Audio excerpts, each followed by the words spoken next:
Class 10th। आज हम पढ़ने वाले हैं सिविक्स का फर्स्ट चैप्टर पावर शेयरिंग, और उसमें हम पढ़ेंगे एथनिक कंपोजिशन बेल्जियम और श्रीलंका का, और पावर शेयरिंग क्यों डिज़ायरेबल है, प्रूडेंशियल और मोरल रीज़न, और सबसे बड़ा question different forms of power sharing, जिसमें 4 फॉर्म होती हैं।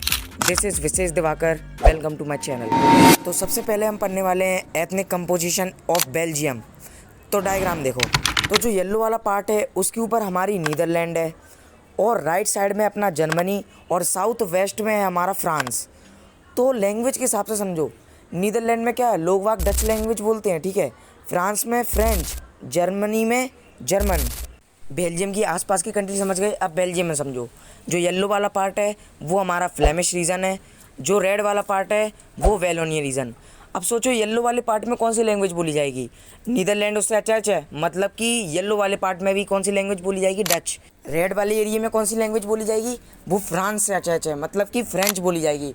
और जो पर्पल वाला एरिया है उसके आसपास में कौन सी कंट्री है, जर्मनी। जर्मनी में कौन सी जर्मन बोली जाती है, तो पर्पल वाले एरिया में भी जर्मन बोली जाएगी। अब हमने समझ लिया कि बेल्जियम में कहाँ पर कौन सी लैंग्वेज बोली जाती है। अब हम एथनिक कंपोजिशन देखते हैं। फर्स्ट पॉइंट देखो, 59% lives in the Flemish region and speak Dutch language. बताया था ना मैंने, येलो वाले एरिया कौन सा था, फ्लेमिश रीजन, वहाँ के लोग कौन सी लैंग्वेज बोलते थे, डच। तो बेल्जियम में 59% जो लोग हैं वो कौन से हैं, फ्लेमिश रीजन में रहते हैं और डच लैंग्वेज बोलते हैं। सेकेंड पॉइंट देखो, another 40% people live in the Wallonia region and speak French. Red वाला एरिया था कौन सा, वेलोनिया रीजन, जहाँ के लोग कौन सी लैंग्वेज बोलते हैं, फ्रेंच, 40% लोग। थर्ड पॉइंट देखो, remaining 1% of the Belgians speak German. जो पर्पल वाला एरिया था वहाँ के लोग कौन सी लैंग्वेज बोलते हैं, जर्मन। तो जो रिमेनिंग 1% लोग हैं ना वो कौन सी लैंग्वेज बोलते हैं, जर्मन। फोर्थ पॉइंट देखो, the capital city Brussels 80% people speak French while 20% are Dutch speaking. समझे नहीं समझे, डायग्राम से समझो। ये जो छोटा एरिया दिख रहा है ना, यही है बेल्जियम की कैपिटल सिटी ब्रसल्स, और बेल्जियम की कैपिटल सिटी में 80% फ्रेंच स्पीकिंग पीपल है और 20% डच स्पीकिंग पीपल। अब मुझे पता है कि आप लोग कंफ्यूज हो गए होंगे कि किसकी कितनी परसेंटेज है, तो शॉर्ट तरीके समझो।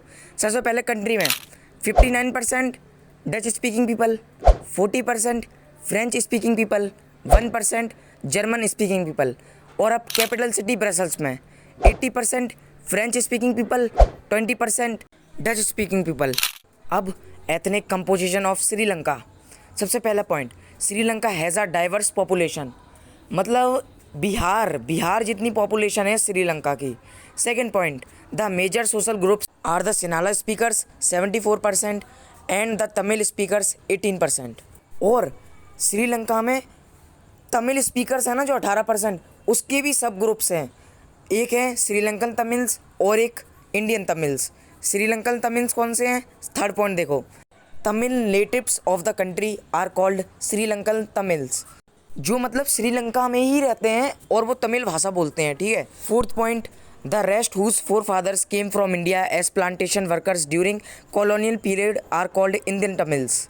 मतलब वो लोग जो कि रहते तो इंडिया में थे, पर कॉलोनियल पीरियड मतलब कि ब्रिटिश का जब शासन था तो वो लोग क्या करते थे, लोगों को पकड़कर श्रीलंका में ले जाते थे, क्या, प्लांटेशन करवाने के लिए, इसलिए हम लोग इनको इंडियन तमिल्स बोलते हैं।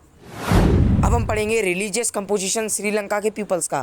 First point, most of the Sinhala speaking people are Buddhist while most of the Tamils are Hindus और मुस्लिम। मतलब कि ज़्यादातर जो सिनाला स्पीकिंग पीपल थे ना वो बुद्धिस्ट धर्म के थे, while most of the Tamil are Hindu और मुस्लिम, मतलब और ज़्यादातर तमिल लोग थे वो हिंदू और मुस्लिम थे। Second point, there are about 7% Christians who are both Tamil and Sinhala. वहाँ पर 7% क्रिश्चियन लोग थे जो कि तमिल भी थे और सिनाला भी थे। अब सिचुएशन को एनालाइज करो, possibility of majority dominance and conflicts. देखो बेल्जियम में ज़्यादा डिफरेंस तो था नहीं, 59 और 40 का था। इधर तो भाई बहुत ज़्यादा ही डिफरेंस है, इधर 74 सिनाला स्पीकिंग पीपल्स हैं और तमिल 18। अब सोचो 74 कितनी ज़्यादा मेजोरिटी में है, तो मेजोरिटी माइनॉरिटी को डोमिनेट कर सकती है और कन्फ्लिक्ट होने के चांसेस भी बढ़ जाते हैं उनमें। अब हम लोग पढ़ेंगे मेजोरिटेरियनिज्म इन श्रीलंका। मेजोरिटी में कौन था, सिनालाज। तो वो लोग क्या चाहेंगे कि उनका रूल हो कंट्री पर, उनकी गवर्नमेंट हो और उनका ही शासन चले, और वो लोग क्या कर देंगे, माइनॉरिटी कम्युनिटी की विशेष को डिसरिगार्ड कर देंगे, उनके बारे में नहीं सुनेंगे। तो सिनालास क्या चाहते थे कि पूरी कंट्री पर उन्हीं का राज हो, और यही हमारा मेजोरिटीनिज्म होता है। I believe that the majority community should be able to rule a country in whichever way it wants by disregarding the wishes and needs of the minority। वो लोग माइनॉरिटी के बारे में नहीं सोचेंगे, अपना अपना सोचेंगे।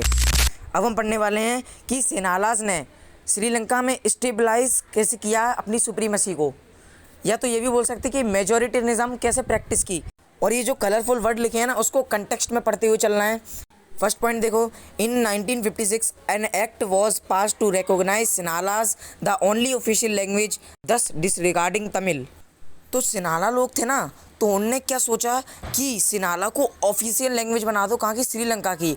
तो उन लोगों ने एक एक्ट पास किया कि सिनाला को ओनली ऑफिशियल लैंग्वेज बना दी जाए।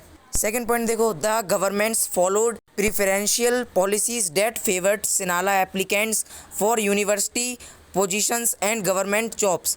और वहाँ की जो गवर्नमेंट थी ना, वो भी सिनालास को फेवर कर रही थी, और उन्हें जॉब्स भी सिर्फ सिनाला के लिए रख दी, और यूनिवर्सिटी पोजीशन में भी उन्हें सिनालास के लिए ही सोचा। मतलब कि तमिल लोगों के बारे में तो यहाँ पे कुछ सोचा भी नहीं गया है। थर्ड पॉइंट देखो, a new constitution stipulated that the state shall protect and foster Buddhism. मतलब कि सिनालास ने क्या किया, बुद्धिज्म धर्म को प्रोटेक्ट किया और बुद्धिज्म ही प्रैक्टिस हो श्रीलंका में, ये चाहा क्या, कर ही दिया उन्होंने तो ऐसा। तो इस तरह से सिनालास ने अपनी सुप्रीमेसी दिखाई श्रीलंका में। सिनालास ने अपनी सुप्रीमेसी को प्रैक्टिस तो कर लिया, लेकिन अब ये सोचो कि तमिल लोगों को कैसा लगा होगा। तो feeling of alienation, they feel alienated कि उनको अलग किया जा रहा है श्रीलंका से, उनके कल्चरल और लैंग्वेज पर इतना ज़्यादा ध्यान नहीं दिया जा रहा है, पॉलिटिकल राइट्स इक्वली नहीं मिल रहे हैं दोनों कम्युनिटीज़ को, और उनको इग्नोर किया जा रहा है। और इन सब चीज़ों से क्या पता चल रहा है कि मेजोरिटीनिज्म श्रीलंका में प्रैक्टिस किया गया है, कि माइनॉरिटी कम्युनिटी के बारे में वो लोग नहीं सोच रहे हैं, उनकी विशेष को डिसरिगार्ड कर रहे हैं, उनकी नीड्स को डिसरिगार्ड कर रहे हैं। तो अब हम पढ़ेंगे कि तमिल पीपल्स ने इन सब चीज़ों के बाद रिएक्ट कैसे किया। तमिल पीपल्स ने खुद की रीजनल ऑटोनॉमी की मांग की, तमिल में उसको बोलते हैं एलम। तो रीजनल ऑटोनॉमी होता क्या है, जब कोई खुद का अलग स्टेट बनाने की मांग करे तो उसको हम रीजनल ऑटोनॉमी बोलते हैं। तो ऐसे ही तमिल पीपल्स ने अपनी खुद की रीजनल ऑटोनॉमी बनाने की मांग की। अब आप लोग बोलोगे कि बना लेने दो, उसमें क्या हो जाएगा, पर ऐसा नहीं है। कोई कंट्री खुद को बांटना क्यों चाहेगी, इस तरीके से तो कंट्री डिवाइड हो जाएगी। इसलिए तो सिनालास और तमिल के बीच में क्या कन्फ्लिक्ट हो जाता है, और वही सिविल वॉर के तरीके से हमको दिखती है। तो सिविल वॉर क्या होता है, जब किसी कंट्री के लोग आपस में ही लड़ने लगते हैं, उसको हम सिविल वॉर बोलते हैं। जैसे श्रीलंका में लैंग्वेज के बेसिस पर लोग आपस में ही लड़ गए, काफ़ी सारे लोग मर भी गए थे वहाँ पर। तो पूरे श्रीलंका के एथनिक कंपोजिशन का आउटकम क्या निकल कर आता है कि वहाँ पर सिविल वॉर हुई और काफ़ी सारे लोग मर भी गए थे, क्योंकि वहाँ पर पावर शेयर नहीं हुई थी, और वहाँ पर मेजोरिटेनिज्म भी प्रैक्टिस किया गया। तो उससे क्या पता चलता है कि power sharing is the one of the most important thing to reduce the conflict between the communities and parties and to run the country smoothly. अब हम पढ़ेंगे अकोमोडेशन इन बेल्जियम। बेल्जियम ने श्रीलंका वाली गलती बिल्कुल नहीं की थी, उन्होंने डिफरेंट पाथ चूज़ किया था। पहला पॉइंट, उन्होंने अपना कॉन्स्टिट्यूशन 7 बार बदला था। पॉइंट नंबर 2, कोई भी कंट्री को अकेला नहीं चलाएगा। Third point, the number of Dutch and French speaking minister equal रहेंगे, किसमें, सेंट्रल गवर्नमेंट में। मतलब कि डच स्पीकिंग और फ्रेंच स्पीकिंग मिनिस्टर है ना, दोनों इक्वल रहेंगे, किसमें, सेंट्रल गवर्नमेंट में। कंट्री में और कैपिटल सिटी में total number of representatives equal रहेंगे।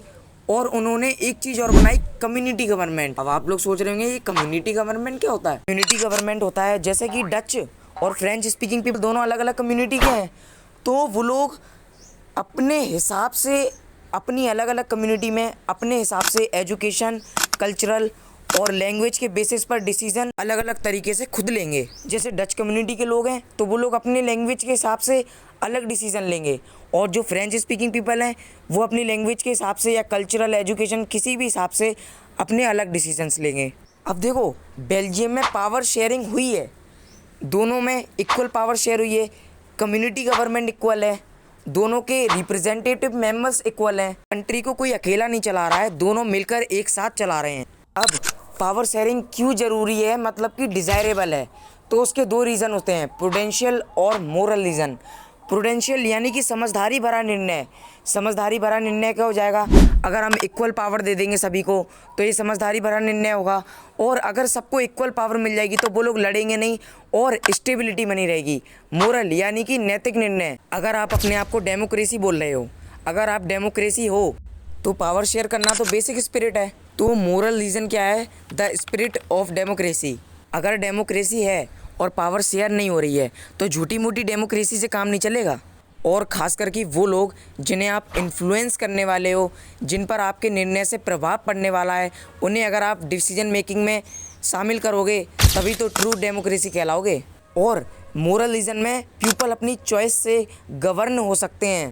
अब हमारा last topic, forms of power sharing. किस तरीके से पावर शेयर की जाती है। पहला पॉइंट है, power should be share between different organs of the government. Organ मतलब किडनी या लीवर नहीं, गवर्नमेंट के ऑर्गन्स कौन होते हैं, लेजिस्लेचर, एग्जीक्यूटिव और जुडिशरी। इनमें तीनों को इक्वली पावर दी गई है। अगर कोई अच्छे से काम नहीं कर रहा है तो दूसरा ऑर्गन दूसरे ऑर्गन को चेक कर सकता है। इसी को हम सिस्टम ऑफ चेक और बैलेंस कहते हैं। Second form of power sharing है power sharing between the different levels of government. Levels of government मतलब कि सेंट्रल लेवल, स्टेट लेवल और लोकल लेवल। और इसको हम फेडरल सिस्टम भी बोलते हैं। फेडरल सिस्टम क्या होता है, जब हम डिफरेंट लेवल्स के बीच में पावर को शेयर करते हैं उसको हम फेडरल सिस्टम बोलते हैं। ये हमारा सेकंड चैप्टर है, federalism. Third form of power sharing है power sharing between the social groups. Social groups जैसे बेल्जियम का एग्जांपल हो, बेल्जियम में पावर शेयरिंग हुई थी बिटवीन द सोशल ग्रुप्स, किसमें, डच में और फ्रेंच में। ऐसे ही रिजर्वेशन ले लो, रिजर्वेशन जो कि वीकर सेक्शन होते हैं जैसे कि वुमेन के लिए 1/3 सीट्स रिजर्व की गई थी ताकि उनको भी इक्वल पावर दी जाए, वो लोग वीक नहीं रहे। Fourth form of power sharing है power sharing between the different political parties and pressure groups. जैसे कि कोई एक बहुत बड़ी पॉलिटिकल पार्टी है और दूसरी एक छोटी पॉलिटिकल पार्टी है, तो इनमें इक्वल पावर नहीं है। तो छोटी पॉलिटिकल पार्टी क्या करेगी, काफ़ी सारी छोटी पॉलिटिकल पार्टीज़ को कलेक्ट कर कर एक बड़ी पॉलिटिकल पार्टी बनाएगी। उसको हम कोलिशन गवर्नमेंट बोलते हैं। जब डिफरेंट छोटी छोटी पॉलिटिकल पार्टीज़ मिलकर एक बड़ी पॉलिटिकल पार्टी बन जाती है उसको हम कोलिशन गवर्नमेंट बोलते हैं। तो अब हमारा चैप्टर यहीं पर समाप्त होता है। अगर आप कंफ्यूज हो ऑर्गन्स और लेवल्स को लेकर तो ये रहा उसके लिए फ्लो चार्ट और ये रहे different forms of power sharing. I hope you guys enjoyed this video. Don't forget to like, subscribe and share. Till then, peace out. We can, we will.